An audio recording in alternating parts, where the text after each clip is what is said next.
I've been told that the next run is ready to go. So I won't keep you waiting any further. We've got T. Hurst III is going to be showing us a full completion run of FEZ. So whenever you're ready, go right ahead.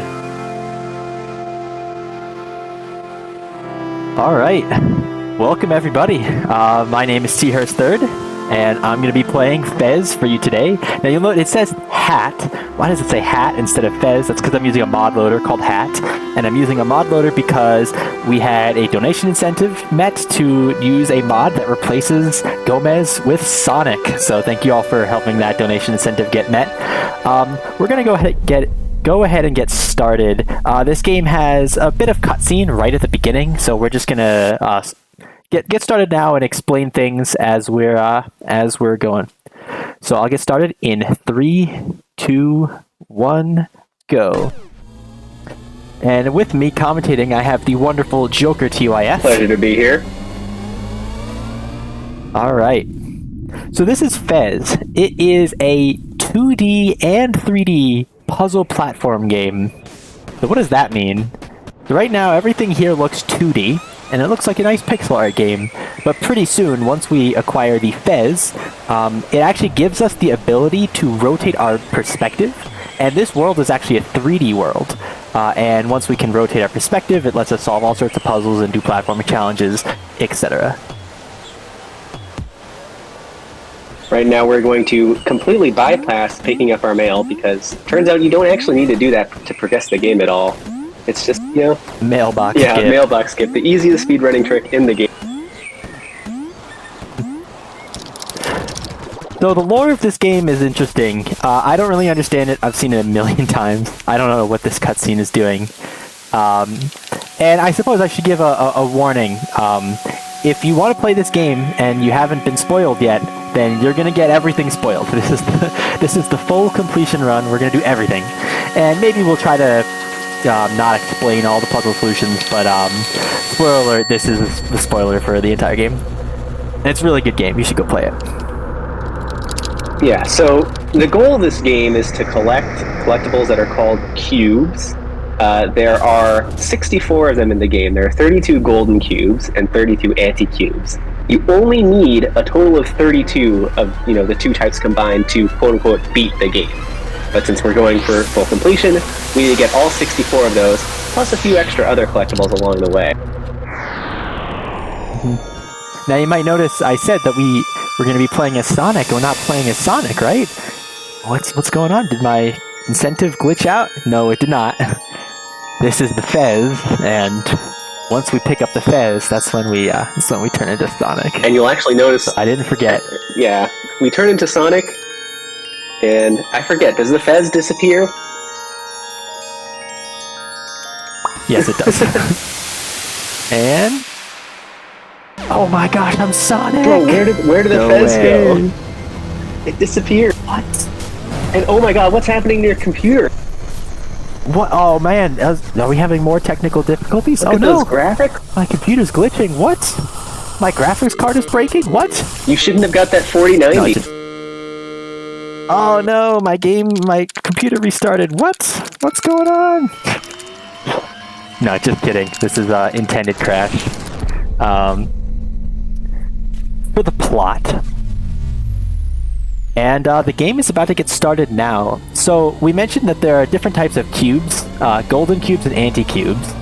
And one of the ways you can get anti-cubes is by sort of solving secret puzzles by entering in secret combinations on your controller. I already know a combination. I'm entering it right off the bat. The first thing I do in the whole,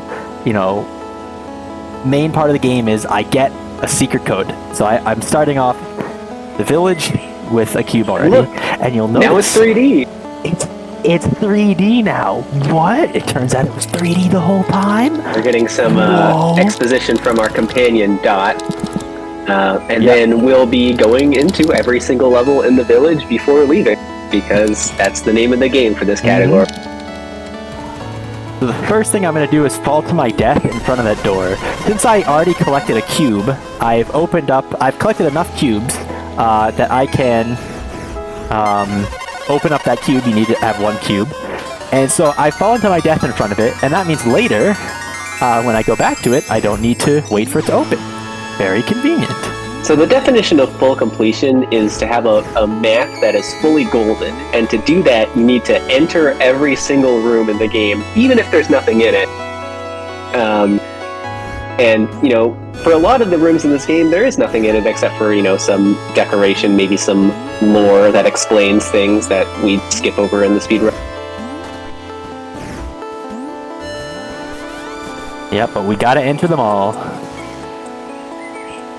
You'll notice we're collecting these small yellow bits. So those are cube bits. They're not quite as big as a whole cube. Once you get 8 of them, though, they combine together into a golden cube.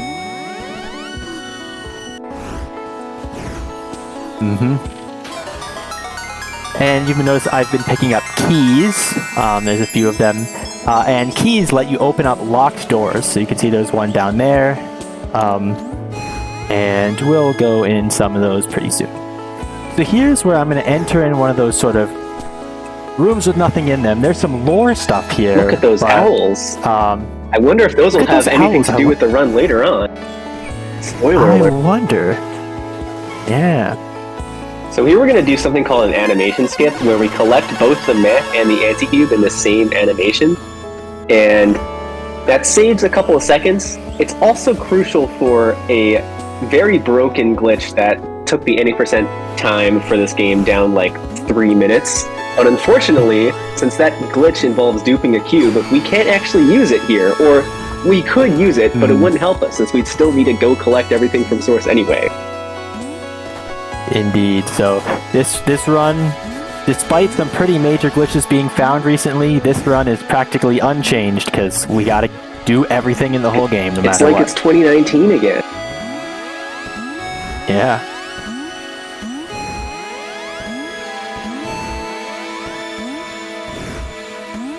Excellent. So I was able to delay this cube, the 8-bit cube collection, until I was in front of a door, which means that I got to do the animation of opening the door and collecting the cube at the same time.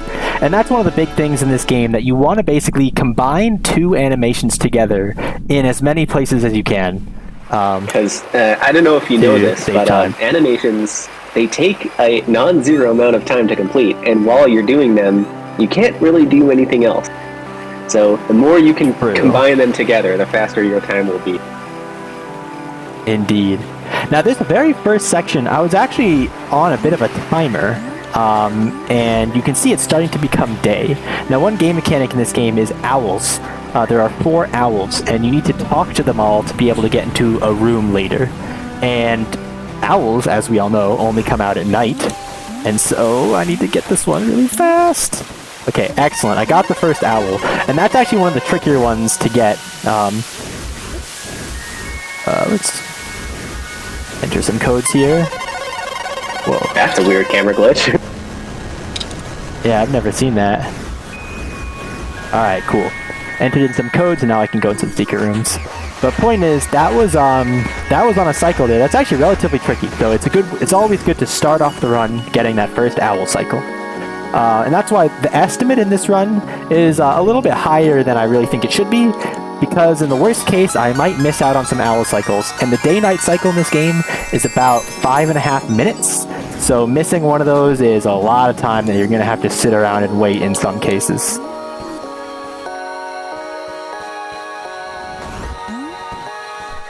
So there are some very secret collectibles. Do you want to... Yeah, I'll explain that. Want to say what I'm doing here? So, this is a puzzle, as you can probably tell. And you'll notice these like little symbols, and what these symbols are is a representation of the alphabet. And throughout the game, you'll find places that like sort of tell you what glyph corresponds to which letter, and then you have to decode the question that is on this monolith here, and then answer the question using the blocks given to you here. We're using a glitch where we rotate back and forth really quickly, and that rotates the glyph on the cube by 90 degrees, which is pretty helpful. Yep, it speeds this part up a good amount. by not needing to rotate the screen and pick them up from the right orientation, we can just kind of rotate them in place. And so this is going to give us our first heart piece, which they are pretty hard collectibles to find in the vanilla game. There are game. exactly 3 heart pieces in the game, and they count as cubes for the purpose of completion percent. So I mentioned earlier that it takes 32 cubes / anti-cubes to beat the game. And that is 100% according to the game's files.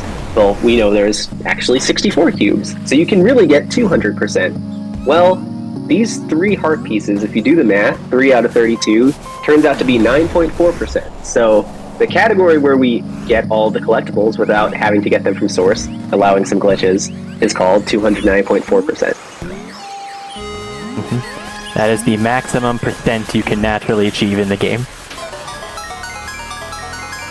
This game has other small art collections like this. This is an artifact, and this is sort of supposed to give you a hint on how you can learn the writing system. Now, all throughout these, throughout several of these rooms, I'm just kind of. Oh wait, I'm doing a setup. I'm doing a setup for a trick. I don't even need to do that. That's kind of funny. Throughout the game, you'll see me sometimes enter in a room and then just press a bunch of buttons and then a cube spawn. Again, that's me entering secret codes, and that's what I did in that room. Oops. So one thing that's interesting about this game is that there's basically no concept of dying. If you die, it's just a small little animation, and then it puts you back to where you were. And so if you fall from above, you actually would rather fall really far and enter the death animation, so it'll put you back above where you were before, rather than fall a little bit and then land on a block, because that can mean you have to just re-climb up everything that you fell down. So this room is on a big cycle because all the platforms are synced to the music, and this is a banger song, by the way. Yeah, can we get some cat jams in the chat? So there's a trick called Zero Cycle where you get this super fast, and we missed that, but I think this is still early. Yeah. I think this is the second best cycle. I'm not 100% sure. I think this is actually one slower than that. Yeah, it could be. But in any case, we have to wait for these platforms to spawn again, and if you're fast, you can get here before this and save time. So everything's a cycle. So what I'm about to enter is it's a little warp gate, and these gates take you back to they take you back to the warp gates. And there's some big warp gates at the top of, or in like the sort of main room of every one of the 5 regions. There's sort of 5 regions in this game, and so you can hear it put me right here, and that is that little square up at the top, that little cube. That is the warp gate. So this is the nature area. This is by far the biggest area in the game, with the most rooms and the most collectibles. In the any percent speedrun, we only actually visit 2 out of the 5 areas, which you may think that's, how are you going to get half when you only go to 2 pits? Well, it turns out that just the sheer density of collectibles in these 2 areas makes up for the fact that you only need to go to 2 of them. Indeed. And so I even mentioned in some of my other runs, if you want to see more of the game, do longer categories. This category does everything, so it's a pretty cool category because you get to see a lot of areas that you just don't see in other speedrun categories of this game. And if you do want to play this game, Oh no. Okay, thank God. I almost fell in the water, and remember how I mentioned that it's better to fall and die than it is to not? Landing in the water from very high up is one of the worst things you can do in a speedrun, because, it's video game logic. When you hit the water, you live from any height. So that would have been really bad, that was a clutch luckily save. We're good. Right as I was about to say, if you want to play this game for yourself, I'm pretty sure it's on sale on Steam right now. I could be. I think so. I think someone mentioned that in our chat the other day. Mm-hmm. So these blocks, They're supposed to put them in a certain orientation to solve the puzzle, and you can kind of, at the beginning of this room, I sort of threw one block at the other block and then rotate it, and for whatever reason, that kind of causes it to like shift which position it's in, and so it makes solving that a little bit faster. And in this room, we're doing a lot of what's called perspective teleports. We just did one right there. Basically, the TLDR is if you're between two walls, and the walls are between you and the camera, and you're in the air, Gomez will get pushed back to behind the last wall. So if you're in between them, it'll like basically warp you from one side of the wall to the other. And we use that trick a lot to go very far distances in very short amounts of time. Indeed. There's some really cool examples of using that later There's on. another one right here, actually. We get this bit, we just jump, and we're... Did it too early, but we're good. On the We can vine. just do it again. Oops. Let's get onto the vine. So coming up, There we have go. another trick, kind of like what we did in the beginning of the run. Gomez can do a fair amount of things when he's dead. One of that is open doors. So we're going to collect this key and then fall to our deaths, but then immediately press up to enter a door. So kids, if you're ever in a plane crash and you're falling from a great height, just remember, look for a door and try to open it as soon as you hit the ground. That way you'll live 100% of the time. Guaranteed. But it has to be a closed door, though. It can't be an open door. This is true. You have to have never opened that door before in your life. This room, I'm doing quite a bit of perspective teleportations. This one, I'd say, is one of the hardest to learn in the speedrun when you're just starting, because there's so many different little alcoves that kind of look the same, and you kind of forget which one you're in, but eventually you'll learn it, and you do lots of perspective teleports in that room. So this room has a gimmick, which is that you can't actually rotate using the rotation buttons. You can only rotate by going up there and grabbing this totem pole thing. So that's why I'm not rotating here. I gotta use that. The cube that we're getting now is, I think, one of the furthest possible from its respective hub.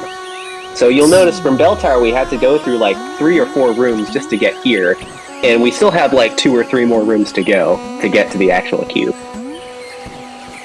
Mm-hmm. And there's not even a warp gate at the end to take us all the way back. Unbelievable.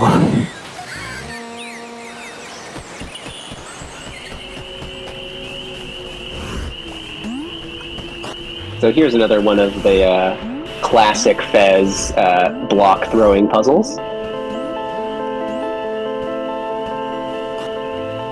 And we gotta line these all up. I believe this was one of the first puzzles in the game. Oh, it happened again. This funny glitch happened on one of my streams, and it happened again. This block was floating in the air. That's actually really funny. But anyways, we put all those in, and it opens up a door. Whoa.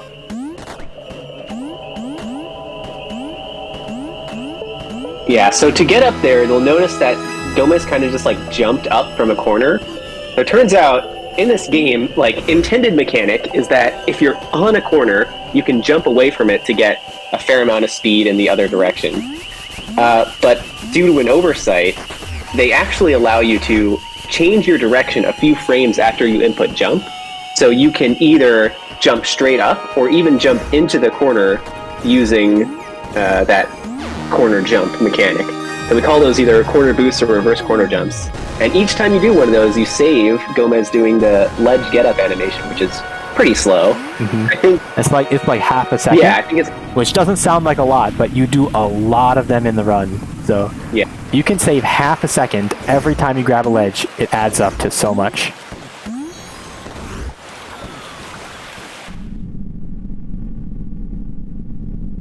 Gotta scroll along in my little note sheet here. This category is pretty long. I mean, maybe not so much so compared to a lot of the other like 100% categories in some other games, but 140 minutes is, or an hour and 40 minutes is pretty long. This I got my note sheet. Baten Kaitos or whatever, that like insanely long game. I think I might know the one you're talking about.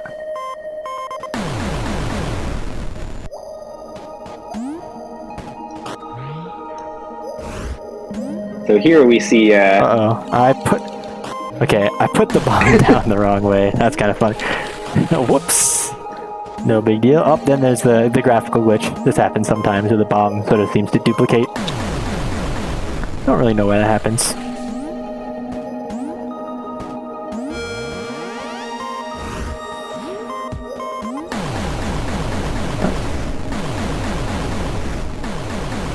So the gimmick of this section, the mines, is these sort of bombable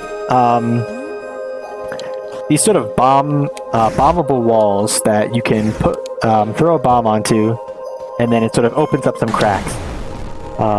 And of course, the puzzle is you have to rotate your camera in a way so you get a continuous string of explosions from the bottom to the top. Yep. If I don't do these rotations, the explosion doesn't actually continue from bottom to top. Which I don't really know how that makes sense, but you know, it's a video game. Don't need to worry about that. Yeah, and if you mess up, the walls kind of just like respawn. So they're both filled with explosives and also regenerative. So I mean, what's the deal with that? Oops, I'm bad.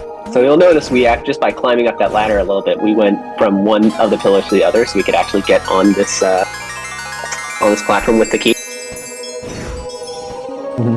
And there's a lot of tricks like that in this game where they make things that are separated by distance in one axis, but if you rotate your camera, they're now touching each other, and so you can go right from one to the other. And that's used through a lot of the puzzles in this game.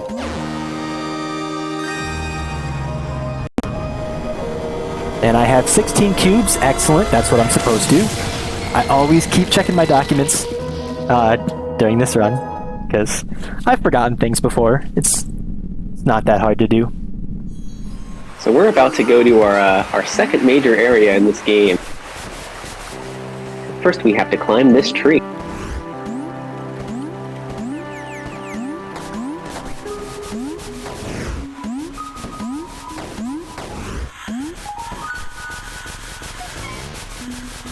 And here is our second owl of the run. Looks like it's not out. I don't know if I missed it or if I'm early for it. So we're just going to go in here. If I can't get this one now, there's a spot later in the run where I come back here, so we'll have a second chance. Yeah, you've been pretty fast, so I don't think you missed it. Alright, we'll see. So here there's these falling platforms. You see these a bit throughout the run, and you just gotta manage your getting darker. Yeah, timing on them. Yep, it's getting darker. Okay, I didn't miss it. That's good.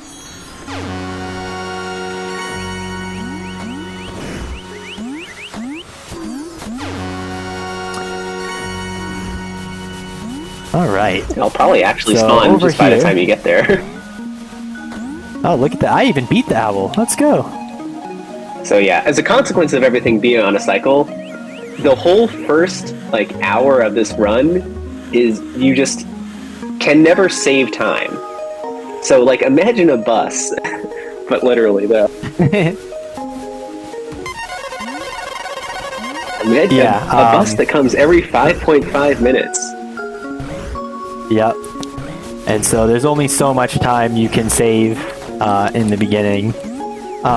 Technically, you can't. I believe that doing a rotation slows the day-night cycle, while you're doing a rotation. Just in general, whenever you do a rotation, it kind of freezes it freezes the world for a little bit. You can see my animations get frozen, I get frozen in the air, etc. So I think if you do less rotations, it still can save time throughout the run. But it's not by too much.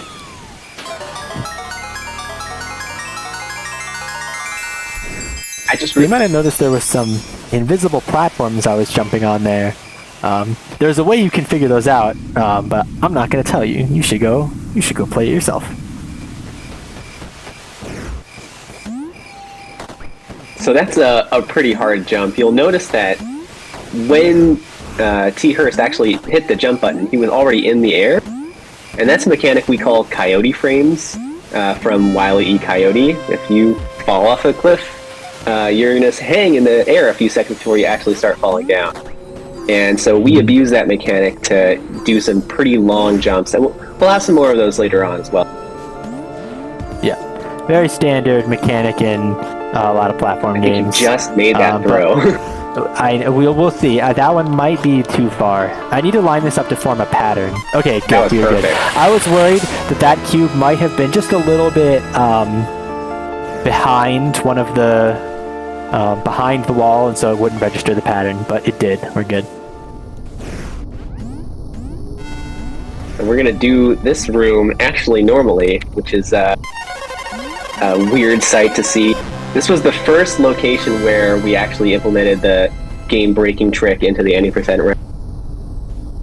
The 8-back, aka 8-bit anti-cube. And I'm not going to go into the details now, because this run can't do them, but it lets you get extra cubes, and we love getting extra cubes. It was a pretty wild couple of months when that first trick was first discovered. We were trying to figure out how to sneak it into the run at various places and take out some other cube. So this room, normally I would leave it and come back and then get another cube in it in any percent. Because there's a glitch that lets you sort of use that to get a cube you've already gotten in that room if you leave it and come back. But here, in full completion, even if I did leave it and come back, it wouldn't matter because, and like even if I left it and came back and got that second cube, it wouldn't matter because, again, this is full completion and we need to get all the cubes from their original spots. So getting an extra cube in one of the rooms doesn't matter because we would still have to get all the rest of them. Oh wait, you missed a bit in that room. You gotta go back for it. I missed a bit, didn't I? So this game has a mechanic called shortcut doors, which look like that door with the little infinity symbol, I suppose. And anytime you see two shortcut doors, or I should say each shortcut door leads to another shortcut door somewhere in the world, and anytime you've seen both of them, then they will open it up and you can use them to teleport from place to place. Nice, very good. So I entered... Yeah, I got that corner job. That always feels good. So I entered that room just so I could sort of unlock that shortcut door that was in there for later, so I can come back through that room.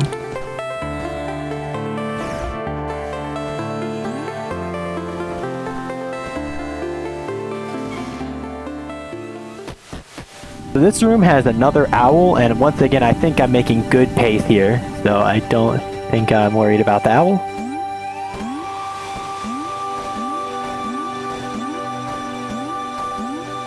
I think this is one of the easier cycles. I think the first one's the hardest, I think. Yeah, the first one is definitely the hardest.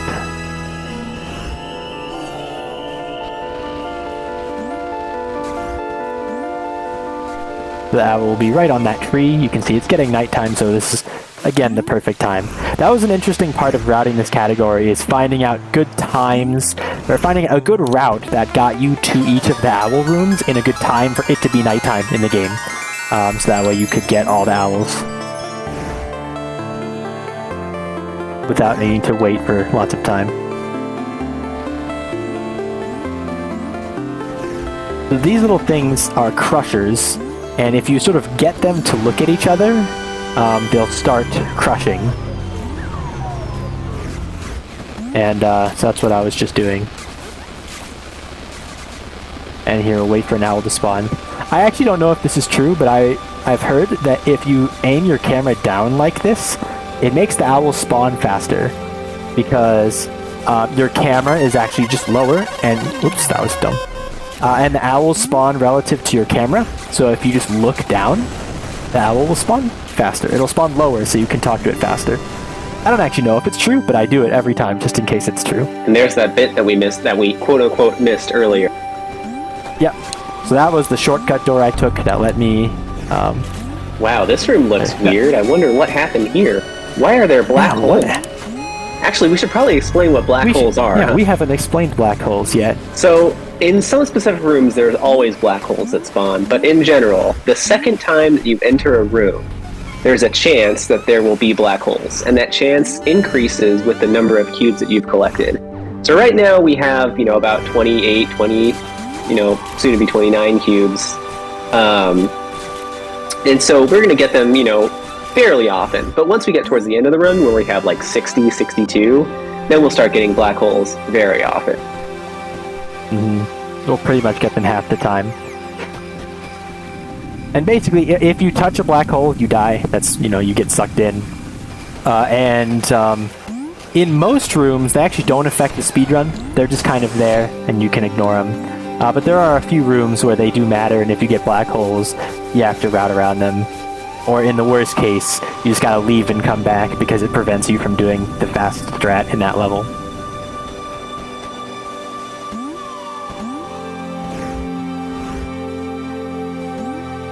I never would have guessed, touching black holes actually kills you. Who would have thunk?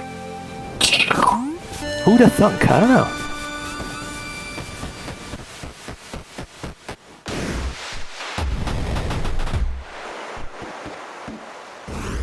This is a library. This is where you can go to gain knowledge. That's the name of the song that plays when you're in the library. I was gonna say, do you have 40? We get some cat jams. Do you have 47 bookshelves in this room? 47 Lamborghinis in my Lamborghini account. Such a good video. So this artifact is a little interesting. In that it's a book and you can open it up and read it, the players of the game did not know what it meant for quite some time. I think like weeks or months after the game came out, and they didn't know what it meant.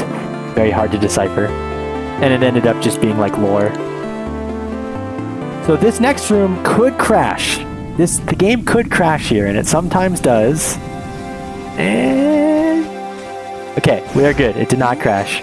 I don't know what it is about this room that oftentimes when you enter it for the second time, it'll crash. And that's a bummer if you're speedrunning, because the in-game speedrun mode, so we use an in-game speedrun mode to time runs.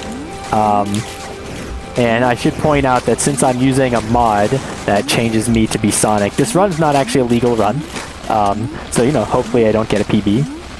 Oh, and here, I'm using a script to change my system clock. And you may be wondering, why are we changing the system clock? Well, so see those hands on the clock that are being, moved away as soon as we collect the cubes? Well, in a casual playthrough, they will rotate. One of them will rotate every minute, one every hour, one every day, and one every 7 days. And I think the intent is so that you open the game when you think it's about time that's going to hit the top. But it doesn't use like time from the internet or anything. It just looks at your system time. So if you just set a script to manipulate it in the right way, you get all 4 cubes within like a minute. Yeah. Otherwise, this speedrun would be a minimum of 12 hours. I think there's 2 that are like mutually exclusive to 12 hours apart.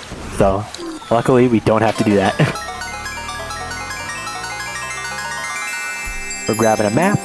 Again, in normal speedruns, we don't need to grab maps because they don't really do anything except for maybe one. But here in full completion, we gotta get them all. And that was Zoo, the whole area. And you'll notice we've done like half of nature and Zoo, and we already have more than half the cubes in the game. So that just gives you an idea of how dense those 2 areas are. Indeed. There's a lot of cubes there. So this next room is called Arch. I wonder if you can spot why it's called Arch. I'll give you a hint.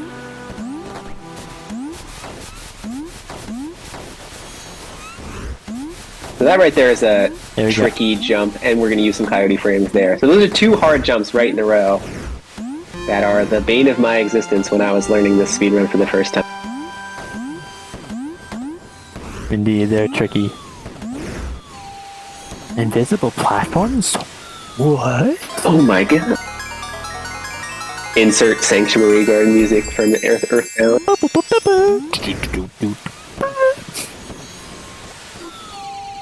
Can you guys see why it's called Arch? Any guesses?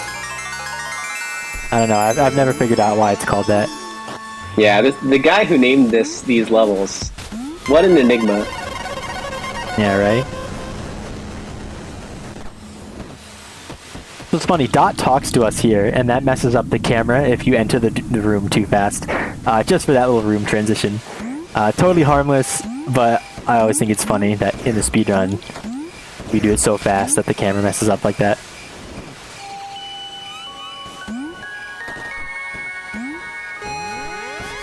This little room is interesting. These go up and down, and it can be tricky to jump from one to the other, unless they're at the right. Yep. And here, I like to use the momentum of when it's going up to just give me a little bit of extra power to my throw, and that helps me make it onto the cube. It's really cool that for this small little platformer game, they implemented that. I love that. It's also like, when you jump and throw, you throw things a lot further than when you're just like standing. Just barely missed it. Which, I always thought that was a little bit weird, but hey, if it works, it works. So there, we could take that warp gate, but actually, the rest of Arch we have yet to do, and so we don't want to take that. That way we can just come back out here and finish this section. And that one tricky jump that I had to do earlier, I have to do it again. First try both times, very nice. Always feels good to get that first try. So a reminder to myself, because this is the thing I've forgotten the most, I think, in my full completion speedruns, I have to come in here and get a map. There's just another map in here. Bro needs a map to know where he's going, SMH. I gotta remind myself, because I have forgotten this one several times. You're so focused on trying to get Wilco Cycle that you missed. Yeah, this room has a pretty difficult cycle that at least some of us call Wilco Cycle, named after, I think, the only person who has ever landed it, Wilco314, who's the world record holder in several categories, including any percent.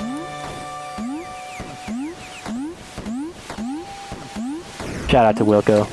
Yeah, shout out to Wilco. Although one notable category that he does not have world record in is full completion. I wonder who has the world record for that one. Yeah, who has world record in full completion? It's me. Alright, so major photosensitivity warning coming up, by the way. The next room that I'm going to enter, there's flashing blocks that flash like every few frames, and this room lasts about a minute, so just a heads up that if you have photosensitivity issues, then you're going to want to look away for about a minute, starting in like 10 seconds. So that's fair word of warning. And this will also kill the bitrate on the stream, so the text, I'm really sorry. This room is called the glitch room because it looks like it's glitching, and there's a pattern that you can follow, which I always seem to forget. But because of all these flashing blocks, it obscures your vision, and so you kind of have to memorize the way through it. And in your first playthrough, you just gotta sort of look right on the edge of it, and you'll see where you have to go.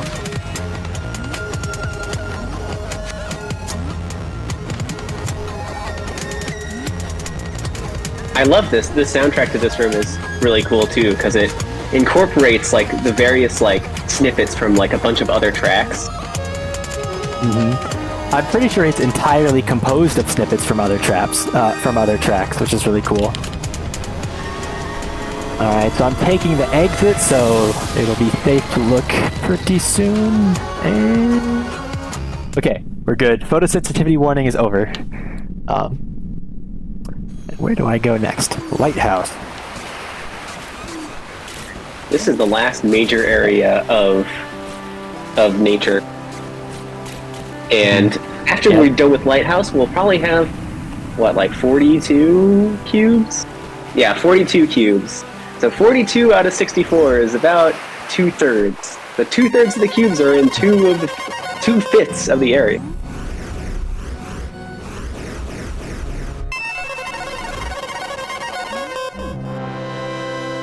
So while I was entering this door, I entered in a secret code. And so once I go over here, you'll see there's an anti-cube that spawned.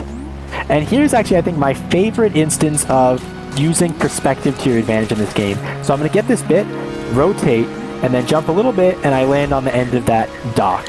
And you can see, basically, anytime you rotate, it compresses the entire 3D world into a 2D plane.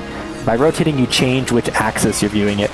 And so you can go from one end of the world all the way to the other, just by rotating and then standing on something that is in the right depth. And that's a really cool place for that. I love how all the pictures in the lighthouse are just pictures of the lighthouse. As if you couldn't just see it from the outside. See if I get these ladders. Yo, excellent. nice. These ladders are on a cycle that's pretty tricky to get every time, so I'm pretty happy to get that. Because if you miss it, you gotta wait like 5 seconds.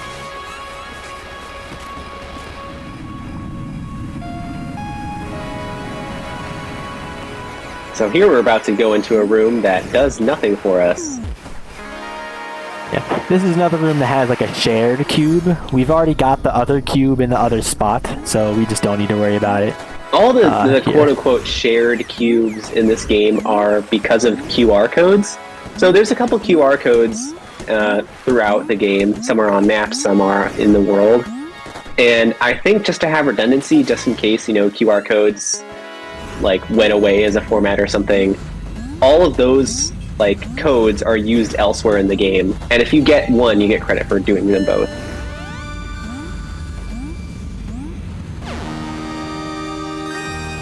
So here we are jumping on some, almost jumping on some invisible platform. Almost. I tried.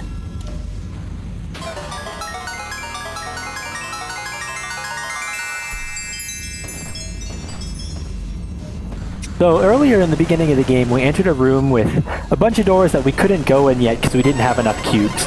Now we have enough cubes for all of them. And this is a really good spot in the run where we can take a shortcut over to them. And basically just collect everything in them.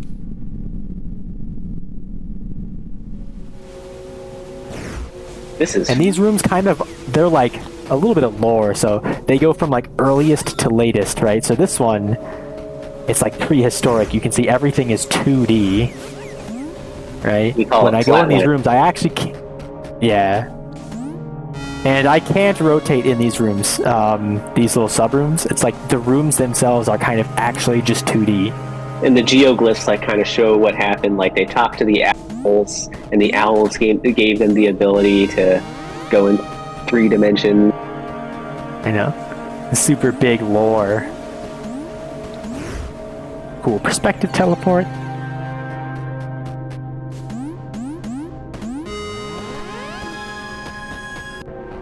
Do not drink from the flat cauldron.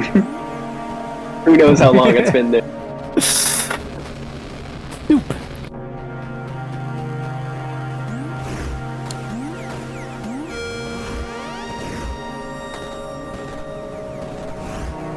And that was that area?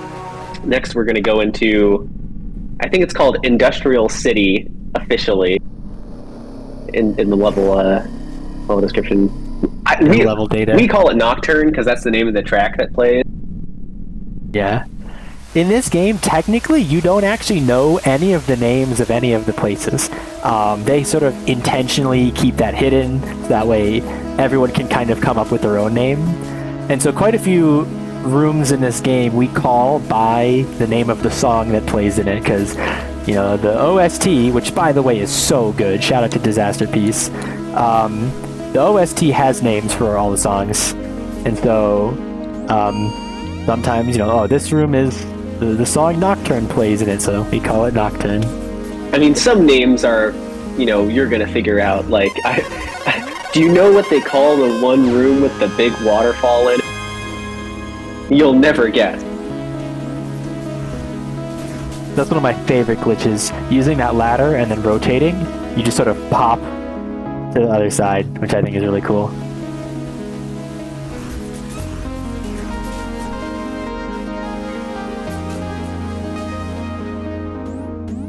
while we're collecting cubes in Nocturne, do you mind if I read a donation or two? Oh, we got time for some donations. Go ahead. Awesome, sure. So we've got a $19 donation from Mod366 who says, "I just can't let this not get met." And they're talking, of course, about the Sonic sprite replacement. So we have Mod and everybody else to thank who donated toward that incentive for letting us see this goofy Sonic sprite in the game. I love it. It's Thank great. you so much. And I want to give a shout out to the person who made it, Kurzihau, who you may know from the Portal 2 speedrun community and Meme Maker and a few other things. Also is sort of driving the FEZ modding community and made this. So shout out to Kurzihau. One of the tragedies of us doing a speedrun is that the idle animation for this sprite is usually like Gomez throw his hat up into the air, but because it's Sonic, he's throwing a ring up into the air. But we don't get to see it because we're never idle. Actually, well, maybe we will in a later room. Who knows? Yeah, in one of the latest rooms we might see it. But yeah, go ahead. You can read a few more donations. This is just going to be me picking up random items. Don't mind if I do. We've got another donation from Mixmaster PJ for $20 who says, "Thanks so much for having me. Let's get a donation train rolling." And their donation is going toward the Metroid Dread bonus boss rush. As a Metroid Dread runner myself, I would highly recommend this incentive. I heavily vouch for it. It's a sight to behold. There are several other incentives out there that might catch your fancy, so you can check out our Tiltify page, and if you donate, it'll prompt you with incentives as well as bid wars to put your donation towards. Absolutely. Getting more donations going? Good idea. Good idea. So here's one thing that's interesting. This door, I open it up, and I actually wait a little bit until I can hear it stop moving. If I leave the room too fast, then the door won't have fully opened, and when I come back later, I need to wait for it to open again. So I wait just a tad in that room for that. So those were all of the cube doors, as I call them, and now I can take the shortcut back and continue on to the next big area. The name of the room with all the cube doors in it is called Memory Core, which I think is pretty nice. And here is Industrial. And this has, in my opinion, this is my favorite song from the OST in the game Progress. This one goes hard. So the sort of main theme you'll see throughout this whole area is spinning things, right? Because it's all industry, and you see industrial machines and stuff. And so these platforms, like those ones that I was just going on, sort of if you stand on them, you'll get rotate, like the perspective you're on will get rotated. So that's sort of the main theme you'll see throughout this section. And it can be a little bit annoying when you're trying to do platforming and you think you're going to jump in one direction, but then all of a sudden the game says, nope, you're actually going to go in this direction. Yeah. Oh, the glitch happened! I've had that happen a few times. I think if you land on that right when it rotates, it just teleports you off. That's really funny. That's the first time that's happened in a marathon as far as I know. Oh, whoops, I missed that. So yeah, normally you're supposed glitch to rotate both of these things to face each other so you can just walk across, but we can use Coyote frames to skip rotating the second one. And this is the room with the last owl, and so you can see it's turning nighttime. So once again, we're making good pace here for the owls.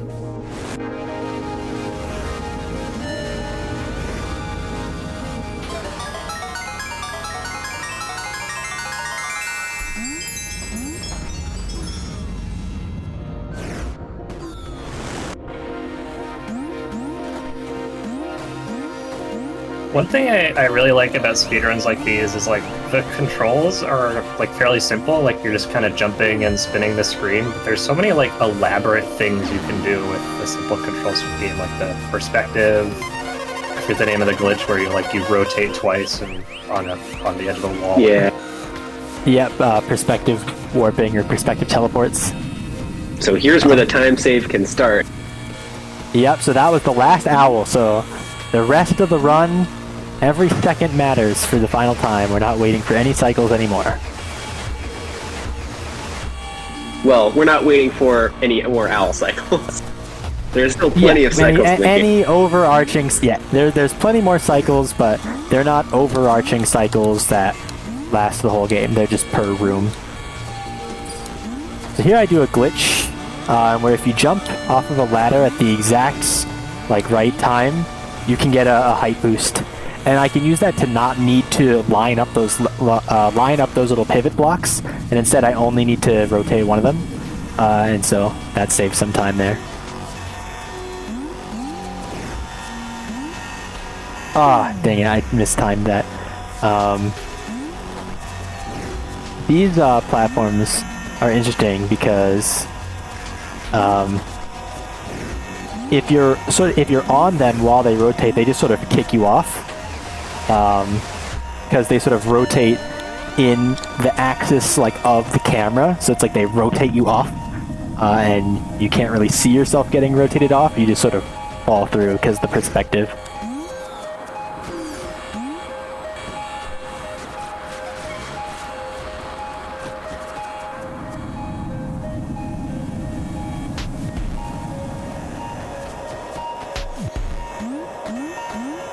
This one here, we need to sort of line up these two sections so that you can go through the hole in both of them.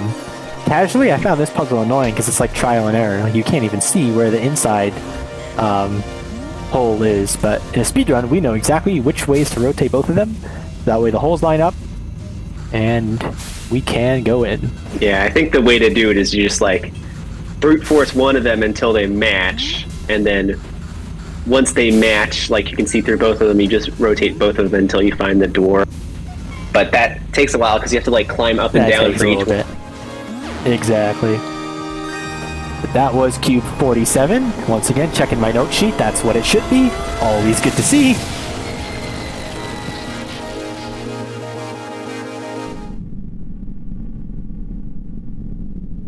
Alright, so I'm going to do the same thing that I did a little bit earlier, where I sort of enter a door just to sort of unlock a shortcut door. There's a bit in here, I'm not going to get it. It's okay, don't freak out. I didn't forget it. I'll be back later. Oh my god, you forgot it! I forgot it! Everyone freak out!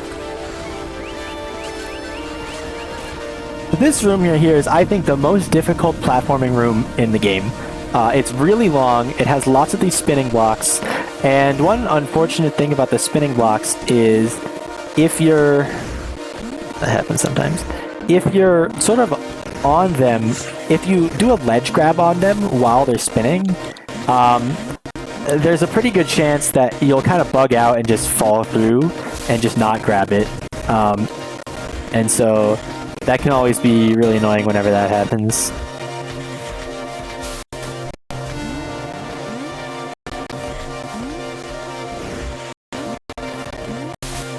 Just barely missed this piston cycle. Yeah, there are definitely still cycles in this game, beyond the owl cycles, but they're not as big. Yeah, this is probably the hardest platforming in the entire game. Just this area in general. So by rotating that way, and we can basically just change our perspective to totally skip part of that. And same thing with that bridge. I jumped on... Oh, okay, so that was... I was worried I might get clipped through the ground there, but luckily we didn't. But yeah, just once again, using the perspective to sort of squish parts of the level together. Something we do all throughout the run. To save some time. Oh, forgot to rotate. You know, it's another full completion only map.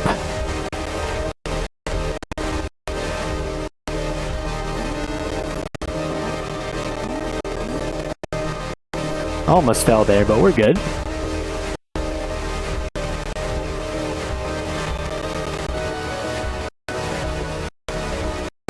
Alright, the light at the end of the tunnel. We're almost done with this hard platforming section.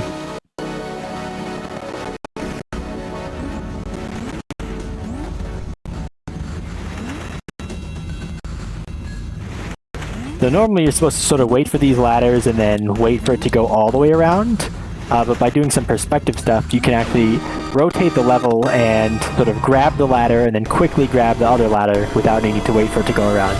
But I always think strats like that are just cool when you can do them. Yeah, a lot of this game is if you're like jumping, you jump just so you get in front of, like just to the side of a wall, and when you rotate, you'll be pushed in front of it, and so you can like move fast that way.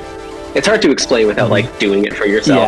Yeah, you really have to just do it yourself to understand it. At least I didn't really understand it until I really just did it and really got a feel for how this game works.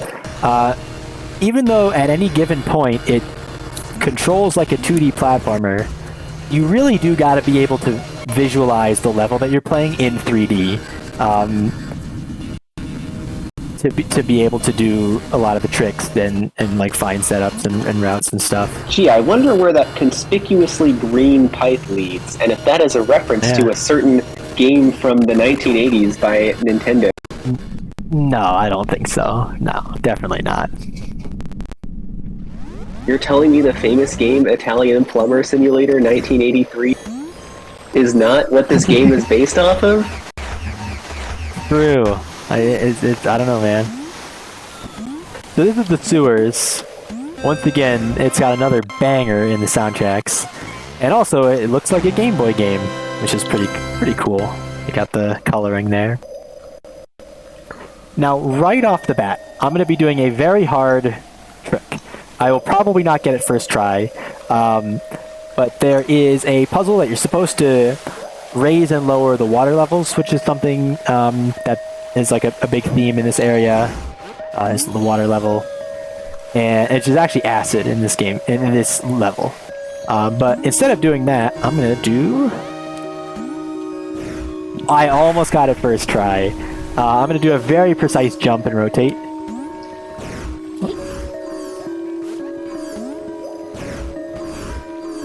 Yeah, this might take a few tries. Yeah. But even if you take like 10 tries, it's still faster than doing this from the intended. Yeah. You can do it like 20 or 30 tries and it's still faster. I think this jump has to be frame perfect. There we go. We got the jump and we rotated and we grabbed onto the vines. That even with all those fails, that was much, much, much faster than doing it the intended way. So, pretty cool.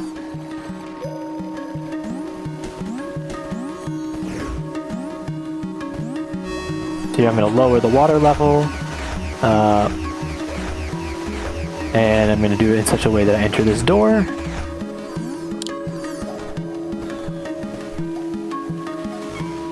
And another recurring element in this this area is these like water platforms that go up. They're like pushed up by water. That's another thing you'll see quite a bit in this section.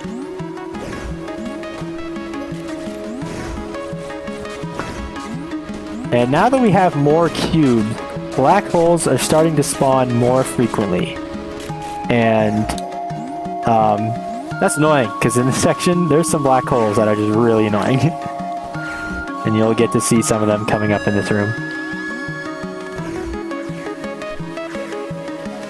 Well, hopefully not, actually. Hopefully you don't see them. But, we'll see. When I was learning this category, this whole section I found to be one of the most confusing in the whole game, just because the entire... I keep doing the wrong code here. Alright, what was that? 5th time's the charm. So this section I found very confusing to learn because the entire thing is green and there's so many rooms that kind of look similar. So here we got black holes, so I can't just do that. I have to rotate.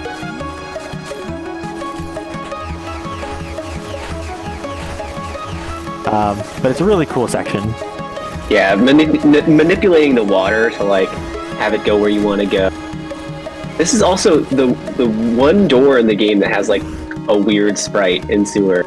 Like none of the other doors look like it for no reason. I actually don't think I've noticed that. It's kind of funny. So I did that perspective teleport in that room, by the way. It was very cool. Alright, thank God I didn't get black holes here. This is the one that's even worse if you get it. And I didn't get it, which is very good. I always forget like which way to turn to make the water go up or down. So I always like end up doing it the wrong way and then having to go back and double it. Alright, made that. You can do that last one with just one crank. If you time it well. Effective teleport. Very nice. Based. Very nice. And is that cube 52? Yes, it is. Very good.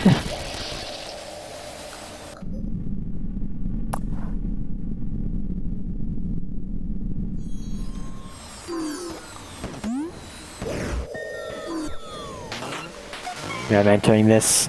We're almost done with this sewer section. There is just one more quite long section that's coming up, which is the lava section.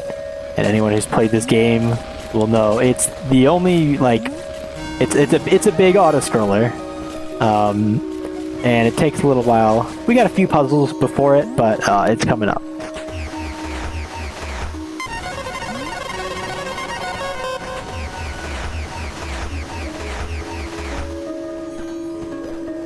Alright.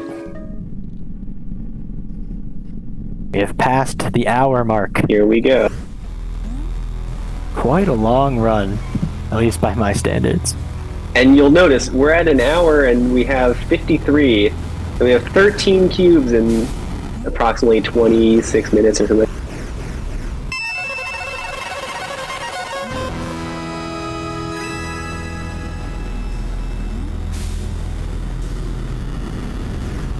This is like this. Right, so this is the scariest. This was the scariest part of the game for me when I played it. yeah, it's spooky. The music is, Yeah. you know, it's like, oh, that's spooky.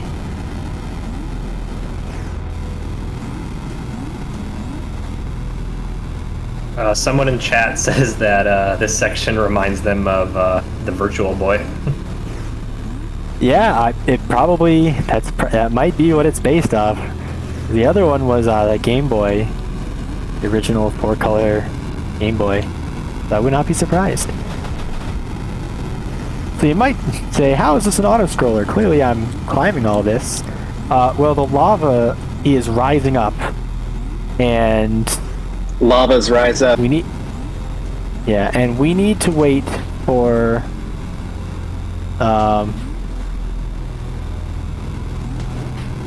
yeah, so this section, I think it's technically faster if you don't have to rotate, but it's way easier if you do, so I'm just gonna rotate.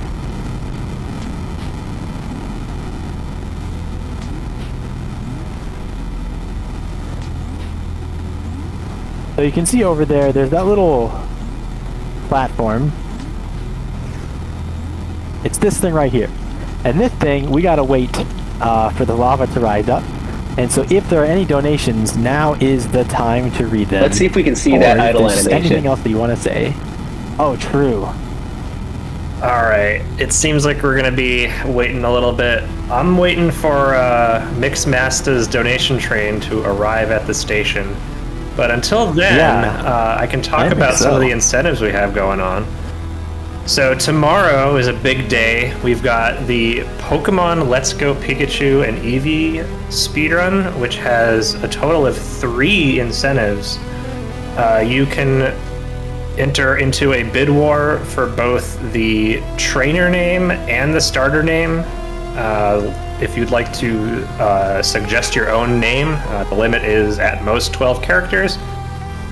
You can also donate towards specifically the Starmie name. I'm curious why Starmie of all the 700 or so Pokemon. It's for Let's Go Eevee only, and of course max 12 characters. It looks like the lava is here. There you go. Yeah, we did get the idle lava's animation. here, and we're going up. Yeah, we did get it. You couldn't see the whole thing with the reduced color palette, but you could see Sanez throwing a ring.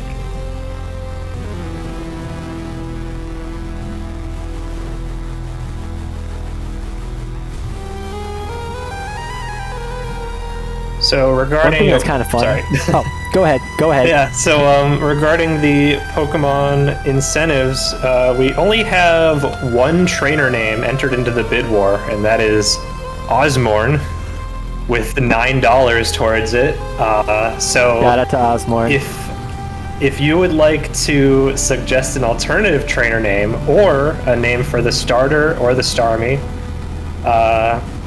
feel free to check out the Tiltify page, and if you'd like to donate, it should prompt you to select an incentive or a poll. $10, I believe, if you'd like to suggest an alternative trainer name. I don't know if $9.01 is if we're working in cents or dollars here.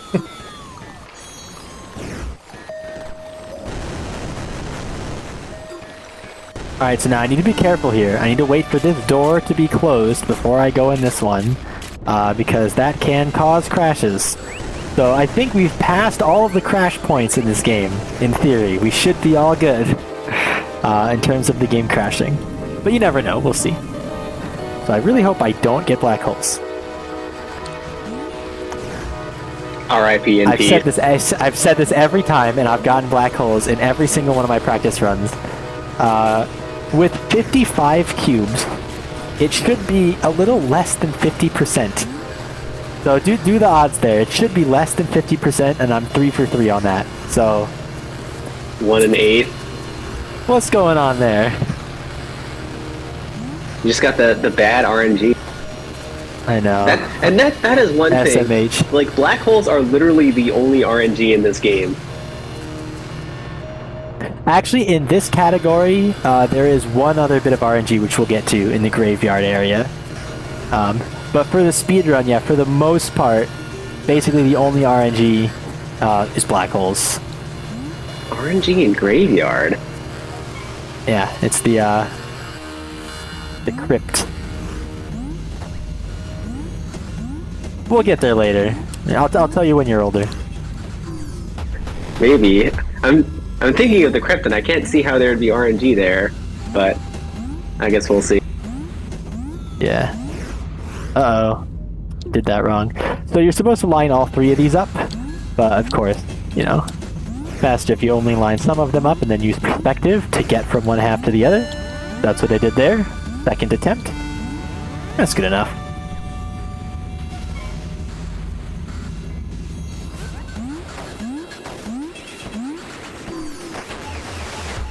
And this is the last little part of industrial, and once we're done, we'll be done with zoo, done with industrial, and done with sewers. So we'll just have to wrap up some things in, or we'll do graveyard, obviously, that's a big one, and then just wrap up a few things in nature, and then that's donezo. Yeah. Alright. So yeah, that was the end of industrial. Well, I gotta take one last warp. I mentioned that there were these warp gates. There was one in every section. I didn't actually mention, though, you can use them to warp from section to section. So here, I warp back to the nature hub from the industrial hub. I think I did that in zoo already, so you might have seen that, although I don't think I mentioned it.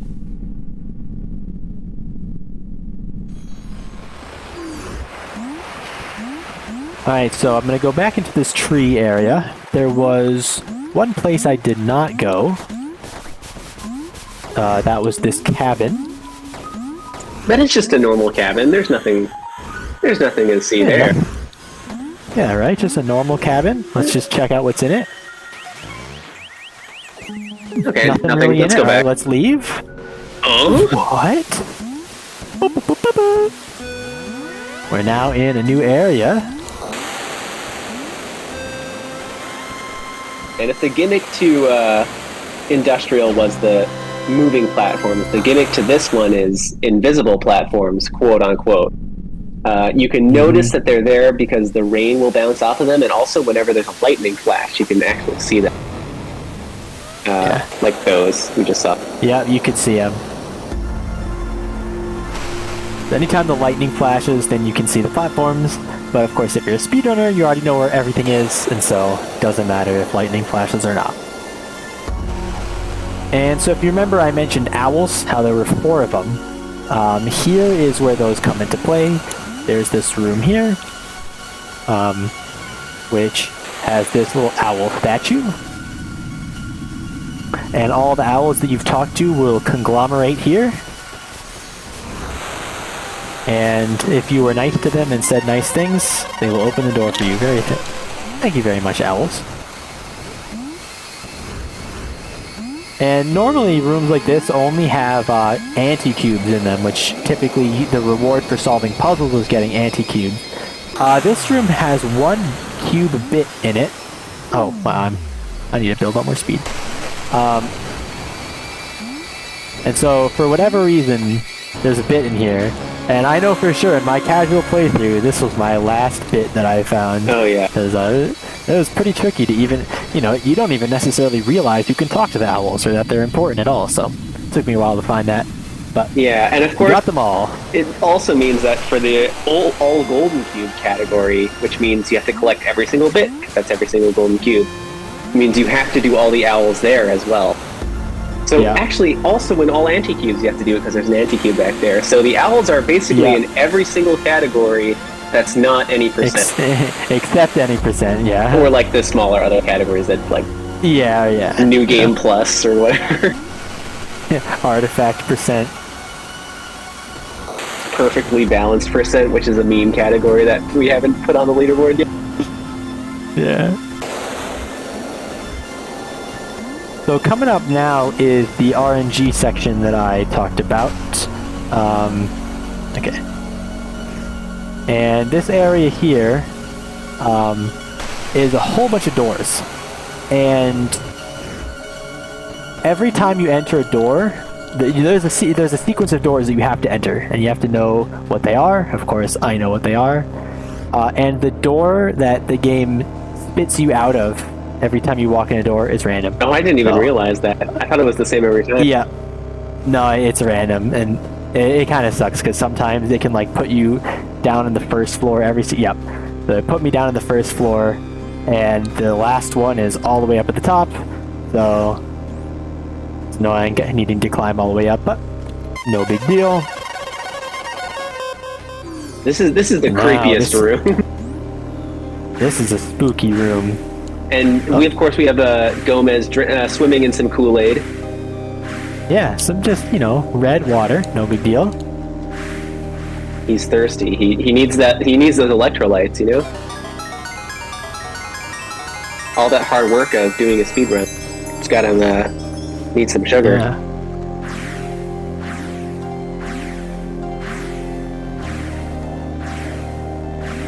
So for whatever reason, if you jump like right at the moment you enter water, you conserve a little bit more speed.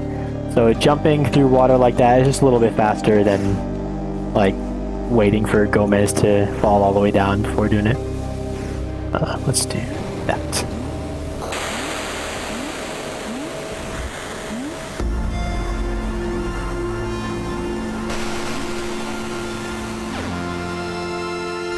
So one thing is, whenever you have 8 bits, like already sort of ready to be collected into a cube, you can't get any more bits. You just sort of pass through them. So right there, I just had to wait just a second for the 8-bit cube collection animation to sort of pass before I could get that bit that was there. And that 8-bit collection animation is crucially important for that game-breaking glitch we talked about earlier. But like we said, we're not going to do it because it doesn't make sense to do it because we don't get anything from it. And so the only reason would be swag, and we don't need swag. It would be swaggy though if we did the swag. Actually, if you did dupe one, would it not allow you to collect the cube from source that you need to get to you know, to gold a room? No, you still can.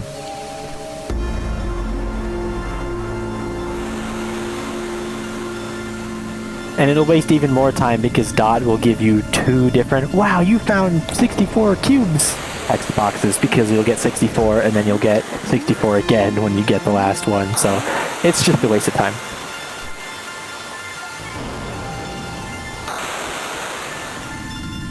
So these rooms are pretty interesting. It's been fun, you know, going through the rooms and trying to find nice, like, fast patterns to get you through them quickly. So like here, I grab onto these vines and then climb up this sort of backwards. It's the fastest way I could find to get all the way through. I just think it's pretty cool. And we're not going to take the warp because we're only halfway up this room over here, and both of the sub-rooms have anti-cubes in there. And they both also have warp gates, so I guess it's just kind of a troll by the developer. It's like, hey, you can warp out of here, but you'll have to come all the way back for the other one. Yeah, that's one thing. I'm pretty sure in my casual playthrough I found this section confusing as well, probably because I took that warp gate, and then it took me a while to figure out how to get back here. And there is a map, but it can be tricky to read, I suppose.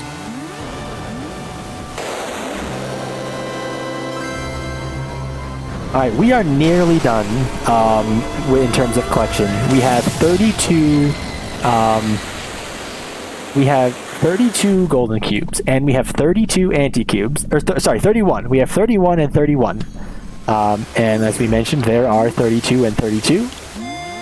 We're also getting bits here, so we're going to be getting our last golden cube is going to be a cube made of bits.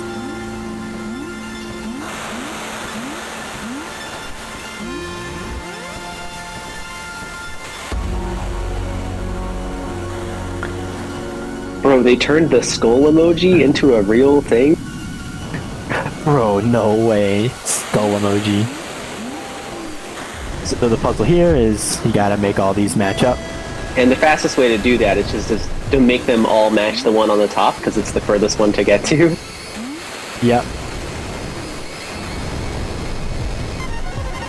It's very convenient. Now I don't need to travel all the way up to that one over there.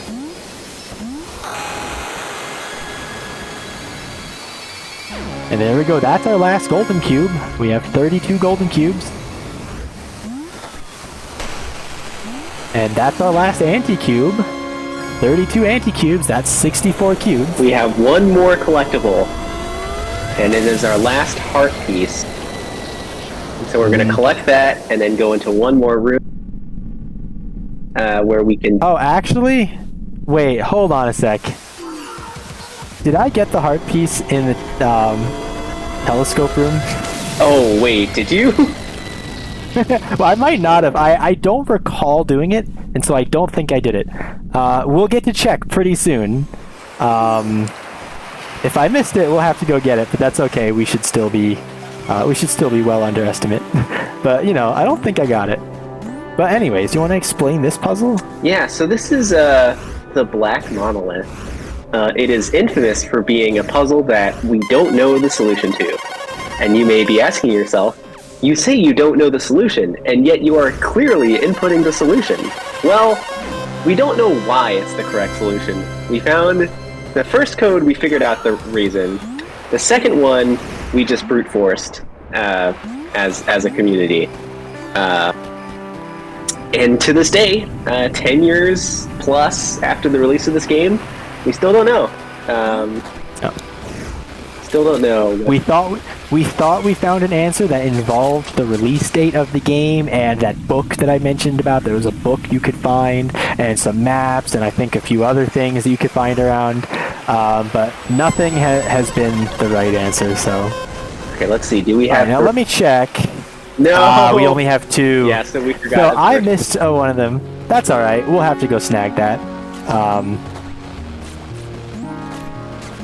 And I said it before the run. I was thinking, I should say, you know, if I miss any collectibles, I'll donate $20 for every collectible missed. I didn't actually say it in the stream, but I will honor that. I will donate $20 for the missed collectible that I didn't get.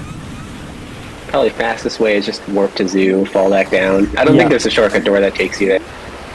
Or you could probably take the shortcut door to the squid room. Squid room, yeah, and then take that, so you skip half the climb, I guess. Yeah. So this is actually great. One thing that lets us think about. So in FEZ, all the routes are like totally predefined, right? Like we know what all the routes are. It's here. But one thing that actually Jokertyf did the bulk of the work on is FEZ Bingo, and it's super fun because it lets you play the game without any fixed route, and you got to think of stuff on the fly. And so this kind of reminded me of that. I'm like, oh, how do I get from where we are to where we want to be? What's the best way you can get there? And FEZ Bingo is actually a great way to test your skills on that. So if you're an avid player of the game, you know where everything is. You have all the puzzles memorized. Give FEZ... How did I not grab that? Give FEZ Bingo a try, because it's super fun. The additional element to that is I also made an entrance randomizer for this game using the hat mod loader that we're using right now. And that makes Bingo a whole lot more complicated because you can't even do the routing that you know. There we go. I forgot about this. Whoops-a-daisy. We came in here earlier to get an anti-cube. This room has both a kind of hard-to-solve puzzle and a very hard-to-solve puzzle. Yeah, just take the little gate, I guess. I only got the kind of hard-to-solve puzzle, so whoops. So that was a little bit of a detour. That's actually not the end of the world. We're basically...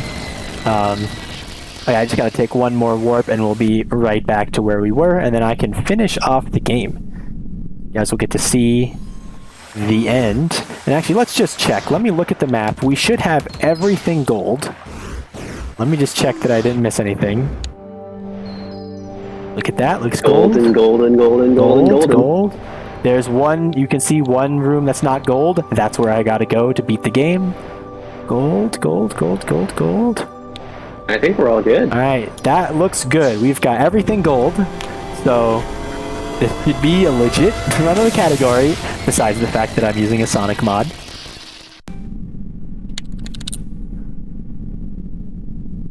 So the end of the game is in one of those doors I mentioned earlier where I said I had to wait for a door to finish opening before I left the room.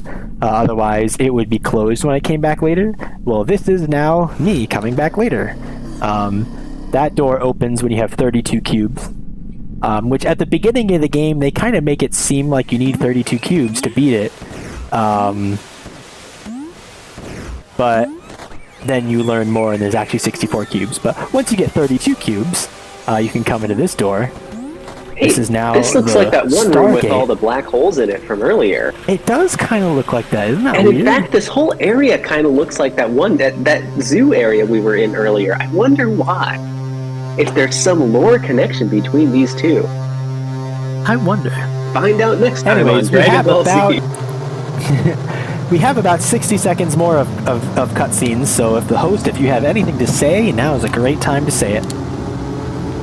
Alright, while we're waiting for these cutscenes to play out, I figured I'd talk a little bit about the charity that we are doing runs for this week. So, Completithon is raising money for Somos Familia Valle. It's a community-based organization created and led by local low-income, first-generation college students who are LGBTQ plus people of color in the San Fernando Valley area in San Fernando, California. They are organizing for intersectional LGBTQ plus liberation through transformative dialogue, advocacy, and civic engagement. It's a great cause to be donating towards, for sure. Absolutely. TLDR, good cause. In short. So this is go ahead and explain. This is the moon, and the moon has low gravity. And one of the ways you implement low gravity is you just put a time scale on everything, so everything's slower. And that's exactly what they did here. You'll notice the get-up animations and the rotations, if we have to do one later, are way slower than they usually are. And as a consequence of that, we don't want to rotate at all if possible, and that's called turnless. I don't think we're going to be able to make it. I already missed it. I grabbed a corner that I shouldn't have grabbed, so that's all right. But we can probably get it in turnless. one turn, and you can see how slow the turns are. Yeah. Basically, every animation is super slow. Grabbing ledges, etc. And you're turning. Oh, so slow. That's why we try to avoid it. But one turn, not too bad. And that's basically FEZ. The game, the time doesn't end yet. It ends in about a minute from now. And now you can see what? We're not Sonic. Look, we're Tails? What? It inverts the colors. I thought it was Super But Sonic. yeah. Yeah, or Sonic going Super Saiyan. Either way, both valid interpretations. And yeah, so you can see our thing is getting filled up. We got all 64 cubes. I just want to say it was super fun. Being asked to submit my run, and then I submitted it, and then I got here, and we're here. So it's always good to have an excuse to play this game. And if you liked what you saw, come check out the FEZ speedrunner community. Play the game. I recommend playing the game casually first. It's a really fun casual game. And time is going to end in just about 15 seconds-ish when I enter this last door. And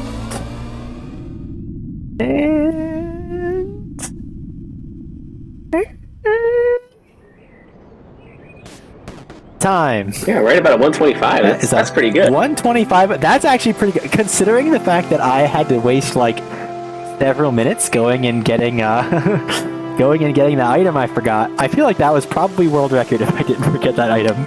So funny thing is, I'm glad it isn't, because this run wouldn't have been legit either way because of the mod that we have. But yeah, I don't really have anything else to say. Thank you so much, Jokertyf. You have any comments? I don't know. Just play FEZ. Join the speedrunning community. Do bingo. Play rando. Do all sorts of stuff. We're all friendly people, I promise.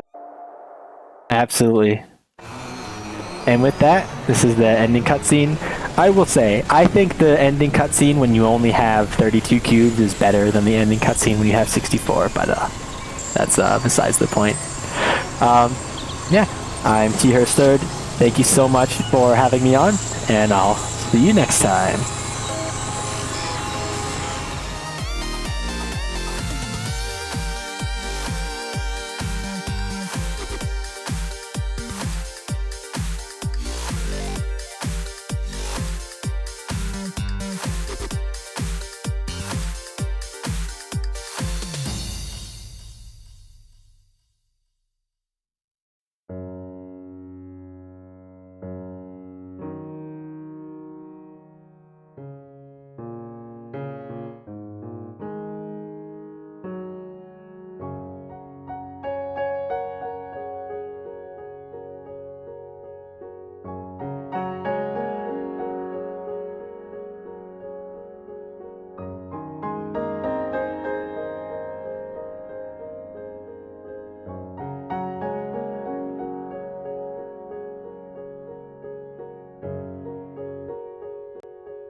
All right, that was a really great run from T. Hurst Third. I had a great time just kind of watching the run. I haven't seen FEZ since high school, and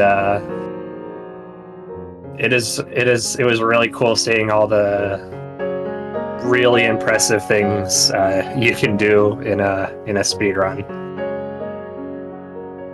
So we are really close to finishing up for the evening, and we will be back tomorrow for more amazing completionist runs.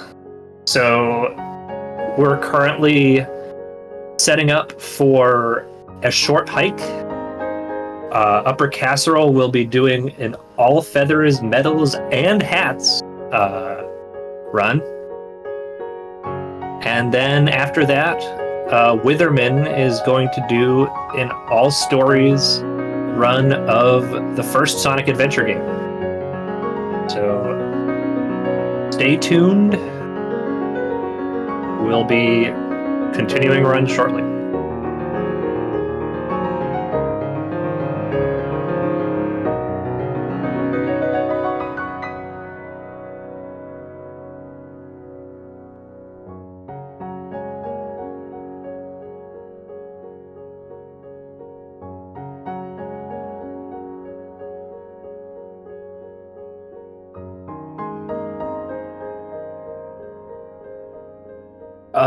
Before we start the next run, I'd love to talk about some of the Metroid incentives coming up tomorrow. So, we've got for Metroid Dread by Root, we have a bonus boss rush incentive. I would highly recommend this one. I think I've vouched for it a little earlier. As a Metroid Dread runner myself, I played around with a little bit with the boss rush when I started out. It's certainly something to behold. That's nice and short and sweet to see at the end of the run. And for Uncle Reggie's Metroid Prime 100% run, we have a incentive to upgrade it to a 100% randomizer. So not only will all the items need to be collected, the locations of said items are going to be probably shuffled around as well, which is it sounds really interesting. I'm pretty big into the Metroid games. Prime 2 remaster when. Alright, I've been told that they're all set for the next run, so I'm going to hand things over to Upper Casserole. They're going to make a short hike, probably even shorter